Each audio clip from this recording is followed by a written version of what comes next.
Dear friends, आज 9 number topic से episode आ गया है, लेकिन आज के इस एपिसोड का मुख्य मुद्दा है करंट अफेयर्स के क्वेश्चंस कहां से आ रहे हैं, कितने आ रहे हैं, कैसे पढ़ना होगा, कितना जोर लगाना होगा कि ये करंट अफेयर्स मैक्सिमम आपसे बन जाए। तो आज हमने सारे करंट अफेयर्स को उठाया है जो सेकंड सिटिंग में दिसंबर 2021 में दरोगा का एग्जामिनेशन हुआ था। सेकंड सिटिंग में दरोगा का जो एग्जामिनेशन हुआ था उसमें 19 क्वेश्चन आए थे और ये 19 क्वेश्चंस देख लीजिए कि ये क्वेश्चंस किस प्रकार के होंगे और इसमें से कितने क्वेश्चंस होंगे जो मैगजीन में यूजुअली मिल जाएंगे, जबकि कुछ क्वेश्चंस मैगजीन में नहीं मिलेगा। तब उसे कहां से करना होगा, आइए देखते हैं। सबसे पहले ये 19 क्वेश्चंस कैसे हैं। देखिए, सबसे पहला क्वेश्चन जो आया वो द रिपब्लिक एथिक्स वॉल्यूम 3 यानी किसके भाषणों का संकलन है, तो पूर्व राष्ट्रपति श्री रामनाथ कोविंद। दूसरा क्वेश्चन है कि राजीव गांधी खेल रत्न पुरस्कार की इनाम राशि क्या है। अब सबसे पहले तो इसका नाम बदल गया है, राजीव गांधी खेल रत्न पुरस्कार यह राष्ट्रीय पुरस्कार है, इसका नाम अब हो गया मेजर ध्यानचंद पुरस्कार, जिसके लिए इनामी राशि पूछ रहा है।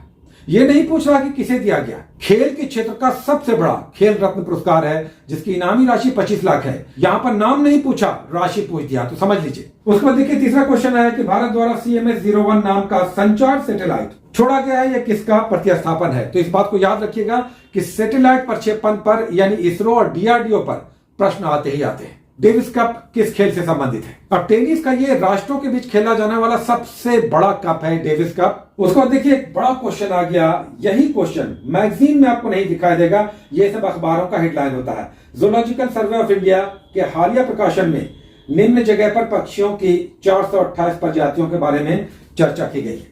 अब इसका आंसर तो है सुंदरवन, लेकिन यूजुअली इस तरह के क्वेश्चंस काफी टफ हैं जो अखबारों के बड़े हेडलाइंस बनते हैं, कई बार मैगजीन्स में नहीं दिखाई देते और इसीलिए हम कहते हैं कि अखबार को भी पढ़ना चाहिए। हालांकि आप दरोगा की तैयारी के लिए जिसमें समय कम है, अखबारों का चक्कर छोड़ दीजिए, मैगजीन्स में ही एक नहीं 2 मैगजीन्स को लेकर सप्लीमेंट्री तैयारी होगी। नेक्स्ट आइए देखते हैं। देखिए लूसी ब्राउन्स का संबंध निम्नलिखित में से किस खेल से संबंधित है, ये पूछा है। ये फुटबॉल से संबंधित है, क्योंकि यूएफा कप जो यूरोप का सबसे बड़ा फुटबॉल टूर्नामेंट है उसकी women's player of the year ये घोषित हुई थी लूसी ब्राउन्स, इसीलिए इनका यहाँ पे पूछा है। नेक्स्ट आइए, जीमैक्स पूछा है, तो ये जापान और इंडिया का मैरीटाइम एक्सरसाइज है यानी नौसेना युद्धाभ्यास है। पहली बार ब्रिक्स फिल्म संगोष्ठी का आयोजन किया गया। उसके बाद देखिए 2021 में पूछा है कि G20 शिखर सम्मेलन की मेजबानी कौन सा देश कर रहा था।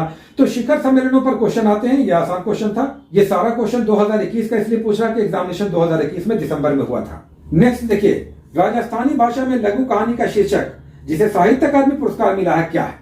अब साहित्य अकादमी, व्यास सम्मान या सरस्वती सम्मान, ज्ञानपीठ पुरस्कार, ये 4 बड़े पुरस्कार हैं साहित्य के क्षेत्र। अब देखिए ये नहीं पूछा कि पुरस्कार किसे मिला है, बल्कि पूछा कि जिसे मिला है उसकी किस रचना के लिए मिला है, तो ध्यान रखना चाहिए। नेक्स्ट आइए, रानी रामपाल एक प्रतिष्ठित खेल प्रतिभा है, ये किस खेल से संबंधित है। देखिए ये तो हॉकी की प्रसिद्ध खिलाड़ी हैं रानी रामपाल, पद्मश्री पुरस्कार मिला था और इसीलिए इनका क्वेश्चन बन गया। अब देखिए ये ध्यान रखना है कि राष्ट्रीय खेल पुरस्कार बहुत सारे लोगों को मिलता है, पद्मश्री 40-50 लोगों को मिलता है, उसमें से प्रसिद्ध लोगों के नाम एग्जामिनेशन में आते हैं, ये सब ध्यान रखना है। यहाँ पर देखिए पद्मश्री पुरस्कार से एक और क्वेश्चन आ गया, 2021 में पद्मश्री पुरस्कार पाने वाले निम्नलिखित में से कौन है। उसके बाद हायाबुसा 2 मिशन किस अंतरिक्ष एजेंसी का मिशन है। जाक्सा है यानी Japan aerospace exploration agency, JAXA का ये मिशन है।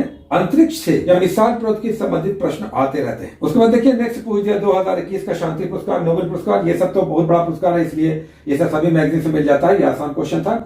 नेक्स्ट है, बिजली क्षेत्र में कौशल विकास के लिए पहला स्किल डेवलपमेंट सेंटर।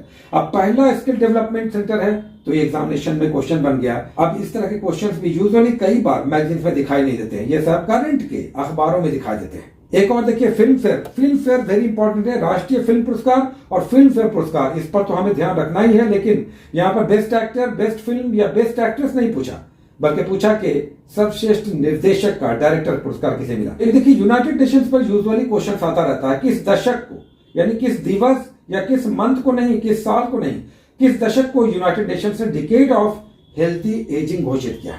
अब ये तो अभी चल ही रहा दशक 2021 से लेकर 2030 के दशक को। उसको लास्ट क्वेश्चन देखिए हल्दीबाड़ी चिल्हटी पर पूछ दिया, ये तो बड़ा क्वेश्चन है हल्दीबाड़ी चिल्हटी, लेकिन भारत और बांग्लादेश के बीच रेल लिंक है विशेषकर मालगाड़ियों से संबंधित। लेकिन यहाँ पर 2 क्वेश्चन ऐसा था जो पेपर का हेडलाइन यूजुअली बनता है और कई बार मैगजीन में छूट जाता है। तो आपने देखा कि एग्जामिनेशन के पैटर्न क्या है, किस तरह के क्वेश्चंस बनते हैं। इसमें से अधिकतर क्वेश्चंस आपसे बनने वाले हैं, मैगजीन्स में दिखेंगे, लेकिन आपको पढ़ना होगा, इसका अवलोकन करना होगा और केवल एक मैगजीन पर डिपेंडेंट नहीं रहना है। एक और मैगजीन को देखना होगा। आप नहीं देख रहे हैं, शामिल कीजिए। हम बहुत जल्द एक और मैगजीन करंट का शामिल करेंगे। Best of luck, take care.